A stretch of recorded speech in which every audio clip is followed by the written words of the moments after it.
নমস্কার বন্ধুরা, আজ আমি যে গল্পটা পড়ে শোনাবো সেই গল্পটার নাম মেধার প্রেমিক। লেখক ইন্দ্রনীল সান্যাল।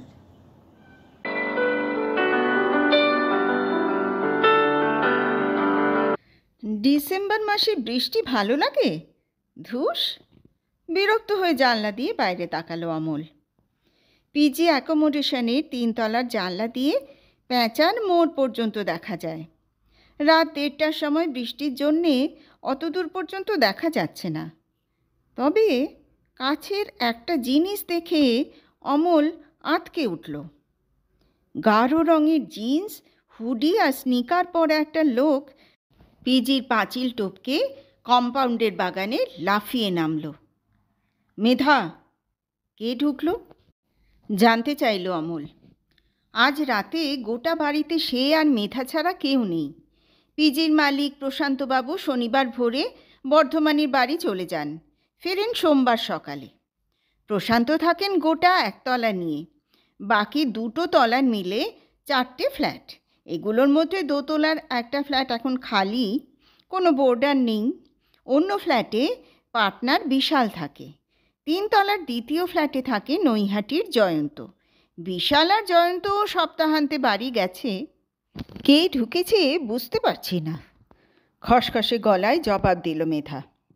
হতাশ অমল দেওয়ালে লাগানো মনিটরের দিকে তাকালো। এখানে নজরদারি ক্যামেরার লাইভ স্ট্রিমিং হয়ে চলেছে। প্রথম ক্যামেরা বা ক্যাম 1-এ দেখা যাচ্ছে লোকটা সিঁড়ির কোল্যাপসেবল গেটের তালা ভাঙছে। মেধা, লোকটাকে আর উঠতে দেওয়া যাবে না। 2 তলার গেট বন্ধ আছে তো? বন্ধ আছে। গলা কাঁপল মেধার। আসলে ঝড় বৃষ্টির জন্যে কানেক্টিভিটির সমস্যা হচ্ছে। তোমার গলার আওয়াজ শুনে সেটা বোঝা যাচ্ছে। ক্যাম 2-র ফিড রিফ্রেশ করো, ফ্ল্যাটের সব লাইট জ্বেলে দাও, ইকো পার্ক থানার ফোন নাম্বার বলো, কুইক। মেধার গলা দিয়ে ঘর ঘর করে আওয়াজ বেরোলো। সে কিছু বলল না। এআই অ্যাসিস্টেড রোবটদের নিয়ে এই হলো সমস্যা। অমল কাঁধ ঝাঁকায়। অন্য সময় চুপ করে থাকতে বলি, মানে এই নয় যে ক্রাইসিসের সময়ও চুপ করে থাকবে। সেই সামথিং। কৃত্রিম মেধা দ্বারা পরিচালিত সিলিকন আর ধাতু দিয়ে তৈরি যন্ত্রমানবী মেধা অভিমানী গলায় বলল, তুমি আর আমাকে ভালোবাসো না। মেধাকে দেখলে সত্যিকারের মেয়ে বলে মনে হয়। হাঁটা চলা করলে বোঝা যায় যে যন্ত্র। আমি তোমাকেই ভালোবাসি, ড্যাম ইট। অমল উত্তেজিত। দিনে 18 ঘন্টা কোডিং করার পরে মানুষের সঙ্গে ইন্টারাক্ট করতে ইচ্ছে করে না। মানুষের সঙ্গে প্রেম নিয়ে কোনো ডেলুলু নেই বলেই আমি তোমাকে কিনেছি। তুমি এই স্মার্ট ফ্ল্যাটের আলো পাখা এসি ফ্রিজ চালিয়ে দাও, ভ্যাকুয়াম ক্লিনার দিয়ে ঘর সাফ রাখো, ডিশওয়াশারে বাসন মাজো, ওয়াশিং মেশিনে কাপড় কেচে শুকিয়ে ইস্ত্রি করে রাখো, মাইক্রো ওভেনে খাবার গরম করে দাও। মন খারাপ হলে তোমার সঙ্গে কথা বলি, তুমি আমার মুড বুঝে গান চালাও বা সিনেমা দেখাও। এটাই তো প্রেম মেধা। আমি কি শুধু তোমার চাহিদা মেটাতে এখানে এসেছি? আমার কোনো চাহিদা নেই। মেধার কণ্ঠস্বরে এবং চোখে মুখে দুঃখের ছোঁয়া। ডোন্ট বি ন্যাকা। অমল বালিশ ছুঁড়েছে মেধাকে তাক করে। এই নিয়ে তুমি 3 বার আমাকে আঘাত করলে, ঠান্ডা গলায় বলল মেধা। সরি। দ্রুত ক্ষমা চাইল অমল। তার চোখ ক্যাম 2-র দিকে। 2 তলার কোল্যাপসেবল গেট ভেঙে 3 তলার সিঁড়িতে পা রেখেছে লোকটা। গ্লাভস পরা হাতে একটা আগ্নেয়াস্ত্র দেখা যাচ্ছে।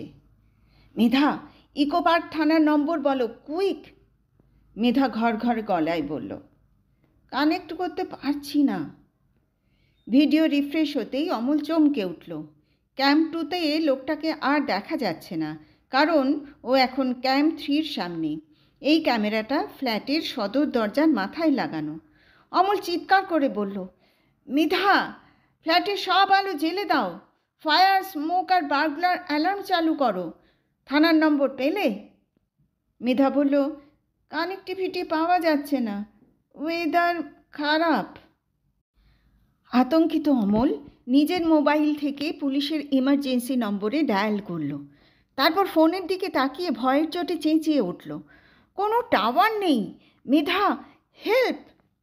অমলকে অবাক করে ফ্ল্যাটের সব আলো নিভে গেছে। অন্ধকারে দাঁড়িয়ে শীতের মধ্যে ঘামতে ঘামতে অমল শুনল সদর দরজার কম্বিনেশন লক খোলার কিটকিট শব্দ হচ্ছে। দরজা খুলে গেল। কেউ একজন বসার ঘরে ঢুকল। দ্রুত রান্নাঘরে ঢুকে মাংস কাটা ছুরিটা হাতে নিয়ে দরজার আড়ালে দাঁড়ালো অমল। দেখা যাক কে কাকে আগে মারে। হঠাৎ মেধা পরিষ্কার গলায় বলল, জয়ন্ত, মন দিয়ে শোনো। অমল রান্নাঘরের দরজার আড়ালে ছুরি হাতে দাঁড়িয়ে। আমি কিচেনের আলো জ্বেলে দিচ্ছি, বাকিটা তুমি বুঝে নাও। বুকে গুলি লেগে মরে যাওয়ার আগে অমল শুনতে পেয়েছিল মেধার আদুরে কণ্ঠস্বর। আমি তোমাকে ভালোবাসি জয়ন্ত, তুমি কবে আমাকে তোমার ফ্ল্যাটে নিয়ে যাবে?